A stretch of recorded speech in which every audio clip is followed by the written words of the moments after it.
Lo pernah ngerasa gak sih? Baru juga gajian. Tiba-tiba duit udah sekarat lagi. Dompet kering, saldo tipis, kepala cenut-cenut. Padahal belum akhir bulan. Yang lebih nyesek, lo bahkan gak tahu duitnya kemana. Kayak hilang aja gitu. Nah bro, lo gak sendiri. Ini tuh bukan cuma masalah angka, tapi cara mikir. Dan di video ini, kita bakal ngobrolin kenapa gaji lo kayak cuma numpang lewat. Dan gimana caranya biar lo bisa ngatur uang dengan tenang, tanpa harus hidup pelit. Coba lo ingat-ingat. Baru gajian, yang lo lakuin pertama apa? Bayar utang, jajan gede, traktir temen, belanja online. Menurut buku The Psychology of Money, karya Morgan Housel, kebanyakan orang tuh bukan miskin karena kurang penghasilan, tapi karena nggak ngerti cara ngatur emosi terhadap uang. Lo capek kerja sebulan, pas gajian, lo rasa lo pantas ngasih reward buat diri sendiri, which is fine, asal sadar. Tapi yang kejadian, satu transaksi kecil di GoFood, satu diskonan di e-commerce, satu coffee shop nongkrong, tahu-tahu udah 5 juta aja hilang. Dan lo masih bilang, cuma 100.000. Dan ini ada istilahnya, lifestyle creep. Semakin naik penghasilan, gaya hidup lo juga ikut naik. Tanpa sadar, ujungnya, naik gaji pun gak ada beda-bedanya. Tetep bokek. Gaji lo bukan buat foya-foya, tapi buat nentuin masa depan lo. Robert Kiyosaki, di Rich Dad Poor Dad, bilang orang miskin kerja untuk uang, orang kaya bikin uang kerja buat dia. Masalahnya, kita dari kecil diajarin sekolah bagus, kerja kantoran, gaji tetap, aman.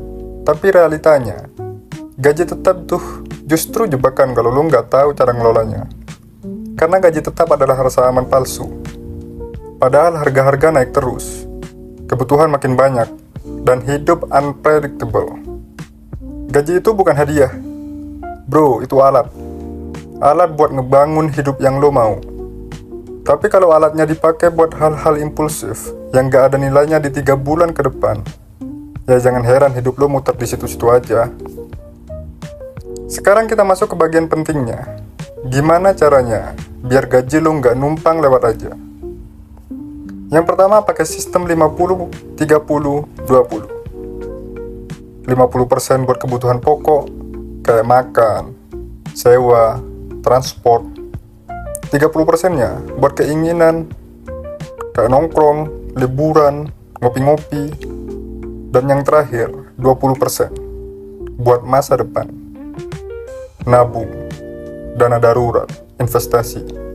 Gampang? Enggak. Tapi double. Yang kedua, pisahin rekening. Bikin minimal 2. Satu buat pengeluaran harian, satu buat simpanan. Jadi lo gak gampang tergoda ngabisin semuanya. Yang ketiga, jangan ngandelin otak, otomatisin semuanya. Nabung dan bayar utang harus auto-debit. Karena kalau nunggu, apalagi nunggu mood, bisa zonk terus tiap bulan. Yang keempat, punya tujuan jelas. Kalau lo nabung cuma karena kata orang harus, lo bakal nyerah. Tapi kalau lo tahu, lo nabung buat nikah, modal usaha, atau beli rumah, lo bakal lebih tahan. Your why harus lebih besar dari rasa pengen foya-foya. Yang kelima, sadari pola boros lo. Mulai catat pengeluaran. Lo bakal kaget sendiri. Astaga, masa gue ngeluarin 1 juta cuma buat ngopi selama sebulan? Kayak yang dijelasin di buku Your Money or Your Life. Kesadaran adalah kekuatan. Kunci utama sebenarnya bukan budgeting, tapi cara lo mikir tentang uang. Banyak orang kejar penghasilan gede karena mikir, kalau gaji gue 20 juta sebulan, pasti hidup gue aman. Salah besar. Karena kalau lo dapat 20 juta, tapi mindset lo masih sama, lo bakal boros juga. Bahkan lebih parah. Makanya banyak banget orang yang gajinya gede, tapi hidupnya kayak ngejar-ngejar bayangan. Utang kartu kredit nambah, mental stres, hidup kayak robot. Ubah pola pikir lo dari gimana caranya gue bisa beli ini sekarang. Jadi, gimana caranya uang ini bisa bikin hidup gue lebih tenang 6 bulan ke depan. Bro, gak ada yang salah dengan nikmatin hasil kerja lo. Tapi lo juga harus siapin versi lo di masa depan.